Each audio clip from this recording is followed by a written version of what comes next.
harus seperti apa dan bagaimana. Pokoknya teman-teman, kalau kita berbicara dengan keadaan negara kita, itu nggak akan habis-habisnya. Banyak sekali peraturan-peraturan yang saya khususnya nggak tahu kalian apakah paham dengan peraturan yang diberikan oleh pemerintah. Apakah kalian mengerti tentang peraturan-peraturan yang diberikan oleh pemerintah? Saya secara pribadi ya cuman mengkritisi saja kalau diterima, tetapi saya tahu suara saya itu apa sih gitu loh. Jadi saya itu bukan siapa-siapa sih yang mendengarkan, karena wakil rakyat yang ada di DPR, MPR itu orang-orang hebat, orang-orang kuat, orang-orang berpendidikan pinter dan punya kekayaan lebih. Sementara kita orang miskin nggak ada perwakilannya di DPR maupun MPR. Bener gak sih? Kita punya perwakilan nggak sih di MPR, DPR tuh? Ada nggak kalian? Kalian ada nggak perwakilan dari kita yang orang miskin deh? Orang miskin gitu ada nggak perwakilan dari orang miskin? Nggak ada kan? Itu semua orang kaya. Jadi kalau dibilang mewakili, ya mereka berasal dari orang kaya. Sejak lahir mereka kaya, sampai dewasa mereka tetap kaya gitu loh. Jadi kalau mewakili, mereka nggak akan pernah merasakan pedihnya di rantau. Ya memang mereka nggak pernah tahu tentang perantauan itu kayak apa. Walaupun mereka seringkali mengatakan rapat, dengar pendapat, mereka hanya mendengar, tapi mereka tidak bisa merasakan. Mereka tidak akan pernah tahu rasa seorang pekerja migran. Mereka nggak akan pernah ngerti dan mereka tidak akan pernah paham itu semua. Karena mereka tidak pernah merasakan itu. Bagaimana mereka tahu tentang sebuah perlindungan? Saya dan Anda mungkin baru tahu tentang Jepang ya. Bagi orang-orang yang sudah berada di Jepang, itu hal wajar meninggal dunia, tidak ada bantuan dari pemerintah sama sekali, mungkin wajar ya. Tetapi kita harus mengungkapkannya, bahwa selama ini kita diberi label pahlawan devisa, tetapi pada kenyataan dan faktanya, kita itu bukan siapa-siapa. Mereka berjuang di Jepang begitu luar biasa. Kiriman uang dari Jepang itu mengalir begitu deras.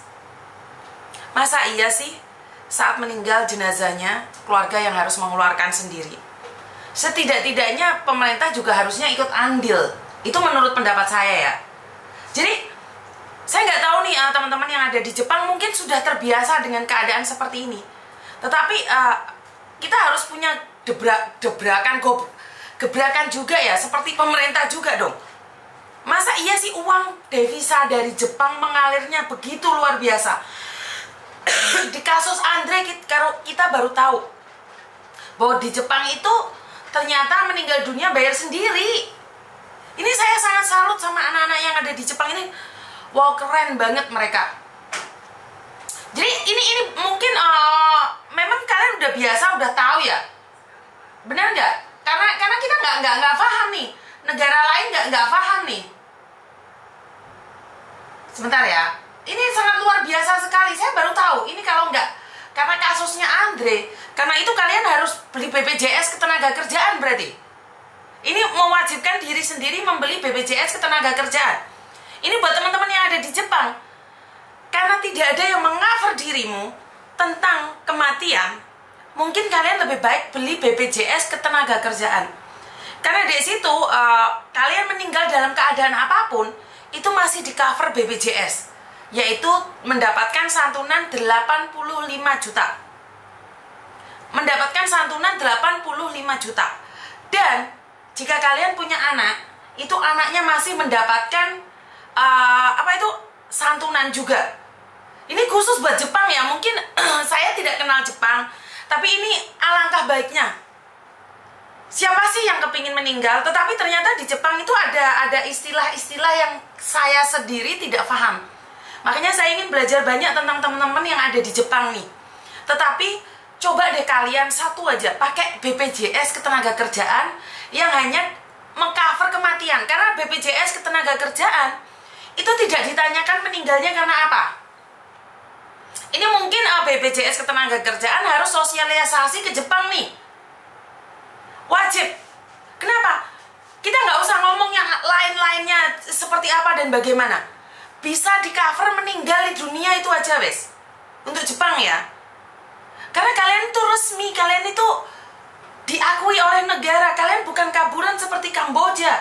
Kalian tuh resmi, kalian pahlawan devisa. Kalian tuh pahlawan devisa. Anak-anak Jepang tuh anak-anak hebat.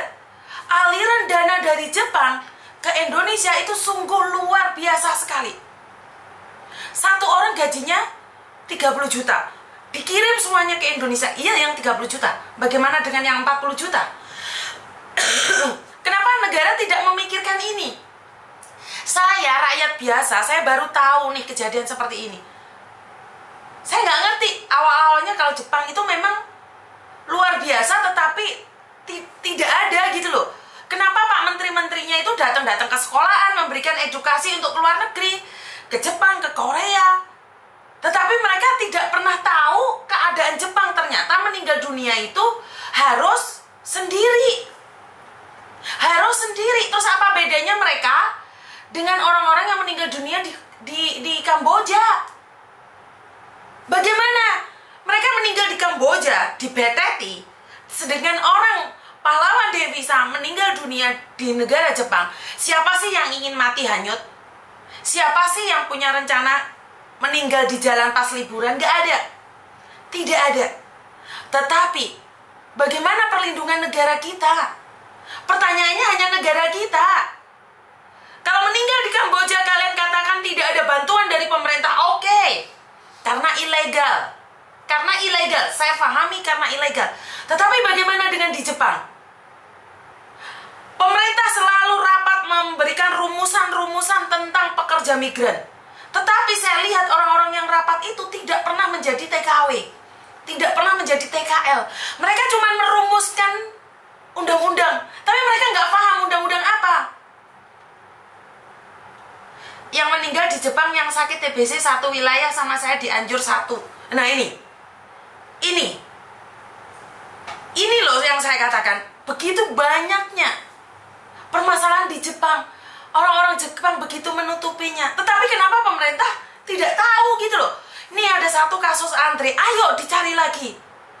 Betapa banyaknya pahlawan devisa yang ada di Jepang menderita tidak tersentuh oleh pemerintah.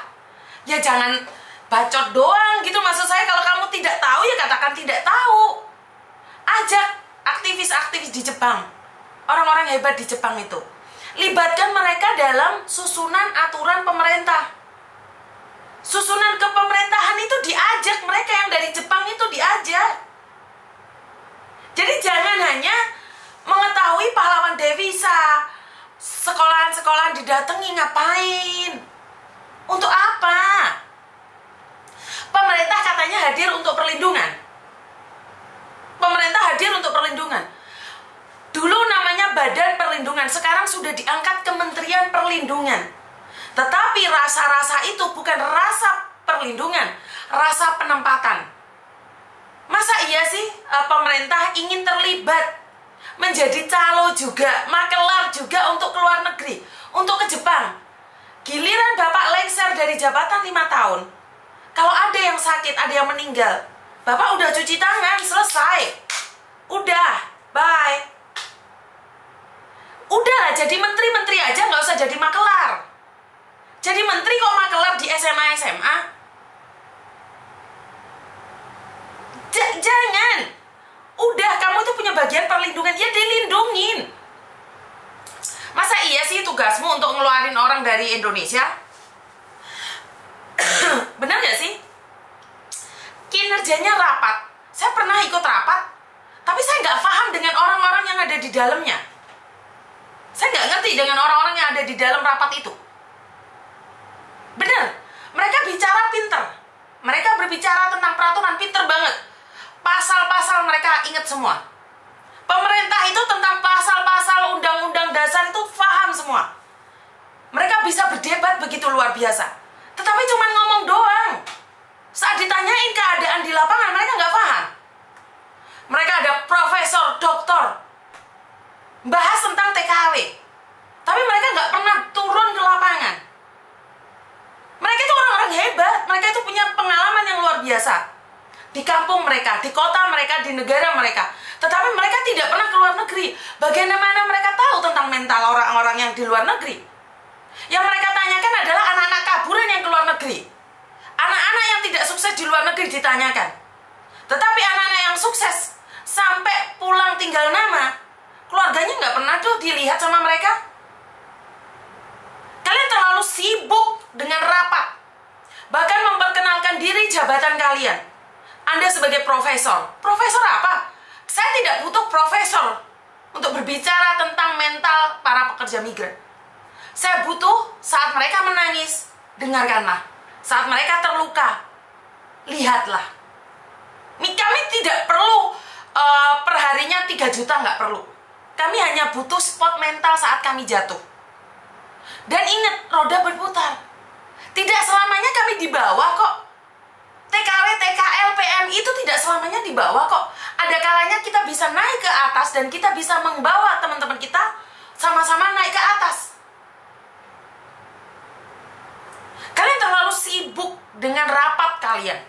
Saat saya tanyakan rapat dana dari mana? Oh, itu dana patungan sih. Hah? Masa iya sih sekelas menteri dananya patungan dari SMA? Kenapa tidak budgetnya itu untuk memberikan perlindungan? Perlindungan sampai ke kampung. Yang didatengin kota-kota aja, padahal kan edukasi udah. Kalau orang kota kan paham. Coba datang ke Nias. Coba datang ke Ponorogo yang pelosok. Coba datang ke Kendal yang pelosok. Jangan Kendal kotanya, Pak. Ya nggak bisa. Kamu nggak akan mendapatkan. Bahkan kalau kamu nyuruh pegawainya yang turun, itu hanya isapan jempol. Kalian hanya akan mendapatkan informasi yang manis-manis saja. Karena kalau yang manis-manis saja, itu akan menjadi kencing manis bagi kami, Mak. Bapak hebat, Bapak kuat, Bapak presiden, Bapak profesor, Bapak menteri. Kalau nggak turun ke bawah, terus apa gunanya menteri kalau presiden suruh turun? Maksud saya, jangan semuanya percaya sama apa yang disampaikan oleh orang bawah. Karena yang orang bawah itu penjilat. Mereka itu, pemerintahan kita bagus, tapi nyampe ke bawah, luar biasa kurangnya. Jadi, hanya perlindungan yang saya minta adalah perlindungan. Oh, kalau ada orang sakit, ini diarahkan kemana? Oh, kalau ada orang meninggal, ini diarahkan kemana? Simple aja kok. Kita tidak perlu muluk-muluk. Kita tidak minta APBN. Apa sih APBN itu? APBN itu apa sih? Anggaran negara Anggaran pendapatan APB. Bendahara apa APBN itu apa tuh, Rek? Alas bola ngono kuwi lah. Intinya adalah saya tidak mengkritiki Indonesia sejak dulu karena saya memang nggak paham, saya nggak pernah pulang Indonesia. Tapi sejak saya pulang ke Indonesia 2-3 tahun saya merasakan luar biasanya. Orang pejabat itu benar-benar harus dihargai loh. Benar-benar luar biasa pingin dihargai oleh rakyat. Sementara rakyatnya nunduk-nunduk terus. Benar gak sih? Saya nggak tahu lah. Saya nggak tahu harus ngomong apa. Anggaran pendapatan belanja negara. Ya wis ngono kuwi. Wis uni ra ngerti ngono-ngonoan kok. Jadi seperti itu ya teman-teman ya.